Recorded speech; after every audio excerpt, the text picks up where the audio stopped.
Gayatri, your anchor for today's Cardio Kidney Metabolic Connect talk show held in Cardiology Conference in Kolkata. In our initiative to build mass awareness about cardio kidney metabolic diseases, which is impacting every Indian household in current times because of growing incidence of sudden heart attack, kidney problem, and diabetes. To throw more light on this, today we have with us Dr. Amit Kinare from Jabalpur. Welcome, Doctor. Namaskar. Thank you so much. Doctor, can you introduce about yourself to the viewers? I am Dr. Amit B. Kinare. I am working as an associate professor currently at a government medical college in central India, that is Jabalpur. And I have been associated with that institute for the past 4.5 years. I am working there as an associate professor. I have been doing OPDs out there, IPDs as well. I have been doing cases as intervention cardiologist. So I am seeing not many patients of cardiology out there, and there are lot many cases all over India, let me tell you, of cardiology and specifically of cardiac patients. Yes, ma'am. Doctor, my question to you is, how diabetes is related to heart diseases?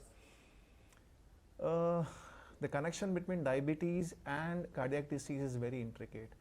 To tell you, in fact, our books mention one very pertinent statement, and that is diabetes is a cardiovascular disease. Diabetes mellitus is very much a cardiovascular disease, and that is very true. The reason being that patients who tend to have diabetes tend to have pan-cardiovascular disease. It is not just in the heart, but it tends to be in all the vessels, and vessels are there everywhere for that matter. They flow, I mean, where the blood flows, there the vessels are obviously. So that is one reason as to how we can say that yes, diabetes is a cardiovascular disease. And the affection at times starts very slowly, and over a period of time it tends to engulf all the entire cardiovascular system. So you have vessels of the heart being involved, you have vessels of the brain, your vessels of the periphery, that is even your limbs for that matter, and even to say for that matter, vessels of your kidneys also tend to be involved. So it's a pan-vascular kind of a disease as we refer to in medicine. So that is how diabetes is basically a cardiovascular disease. Yes, ma'am. Doctor, what are the symptoms of heart blockage, and do we have any regular checkup or test for artery blockage? Many times there are two kinds of blockages that we tend to have. One of them is which tends to develop over a period of time, that is slow and steadily. There is plaque formation that tends to happen within the vessels, if we speak specifically about coronary vessels. And this affection then slowly progresses, and probably we have a lesion which is then referred to as stenosis. The artery tends to get occluded. So that stenosis then slowly builds in, and then over a period of time the arteries might, the vessels might be so very compromised that the patient tends to have symptoms. And those symptoms usually start with exertion, and over a period of time they can even be felt at rest after having meals, after especially heavy meals, so on and so forth. The other kind of occlusion or blockage that we tend to have is sudden kind of an occlusion. The patient was absolutely fine and suddenly experiences chest pain for that matter. That is acute closure. Suddenly the vessel tends to close, and that is because of a rupture of a plaque. We spoke about plaques just now.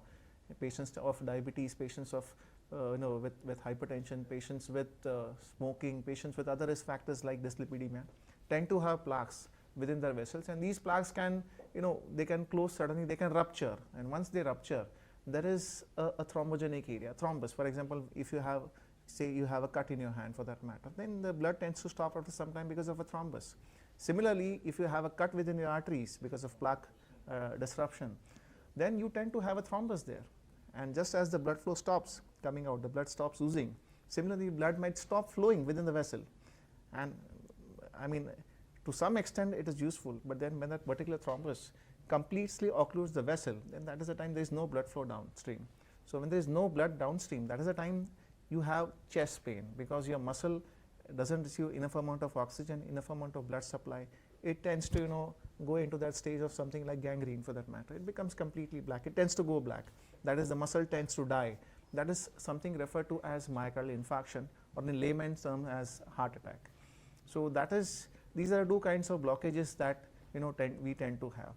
So the most important thing that we need to do is prevention, because you never know when a particular small, very innocent looking plaque, maybe a very small kind of a plaque that was probably discovered by maybe a CT coronary angiography or other means of angiography, can rupture and give rise to a complete closure.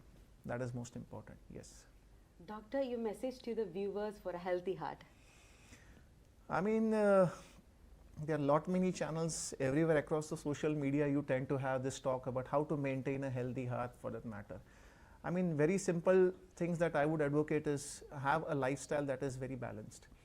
I mean, in today's stress prone life, I would say most important is you need to know as to how much amount of time you need to give to a particular entity, probably to something else, because your daily life, your daily routine is always punctuated by things that affect you professionally, personally as well, and so many other things.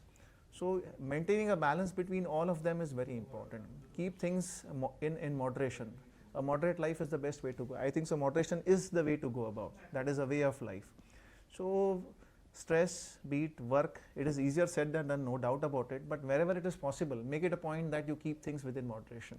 Okay, be it eating, as one of our very senior professors used to say, eat what you like, but not as much as you like. Okay, not you have to restrict everything. That is most important.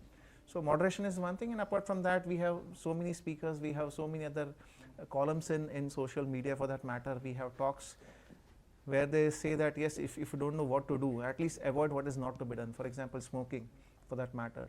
Too much consumption of other recreational drugs, maybe like alcohol as well, for that matter. All these things need to go down somewhere, because they are in the long run, these all things, this all so-called recreational drugs for that matter, or these entities are responsible for damaging your cardiovascular system. And if the heart works, everything else works. So that is most important.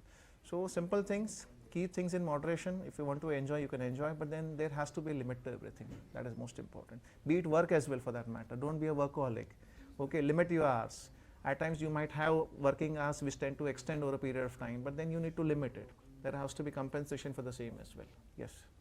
Thank you, doctor, for your valuable advice on how to keep our heart healthy and also protect ourselves and our loved one from cardio kidney metabolic diseases. For more such information, log on to Cardio Kidney Metabolic Connect and Dil Se Dil Tak Healthy Heart talk show on Facebook, Instagram, YouTube, Twitter. Namaste. Thank you so much. Namaskar.